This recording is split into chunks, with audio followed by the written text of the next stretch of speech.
Don't kill me, please.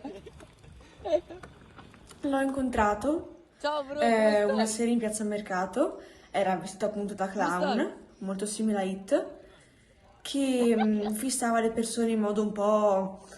faceva un po' paura, ecco.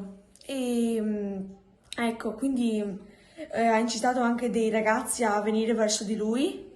I ragazzi hanno rifiutato, però hanno detto che era molto molto pauroso, ecco. Abbiamo paura che magari prenda ragazzini, robe così.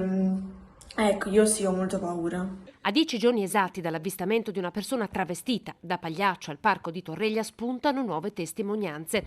È stato visto aggirarsi nella zona di Piazza Mercato, le sembianze sono quelle del protagonista di It, dal famoso libro di Stephen King.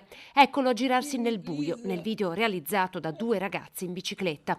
Il sindaco, subito allertato, ha potenziato i controlli delle forze dell'ordine, ma l'episodio si è rivelato essere stato un caso isolato, difficile però dimenticare quell'immagine. Fa 2 passi e fa prendere paura a tutta la gente. Ho molta paura, magari prima uscivo un po' di più la sera, adesso proprio non ci metto piede fuori per la paura di questo pagliaccio, di incontrarlo, insomma.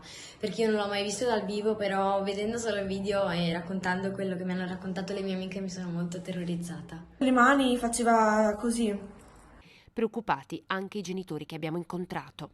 Io non l'ho visto personalmente, ma ho ricevuto da mia figlia la notizia che c'era questo pagliaccio in Piazza Mercato che si aggirava e lei è salita un po' spaventata. L'immagine del pagliaccio ha destato un po' di stupore e si sono un po' spaventati nelle prime. L'ultimo avvistamento in via Falcone rimane confermato il potenziamento dei controlli predisposto dalle forze dell'ordine.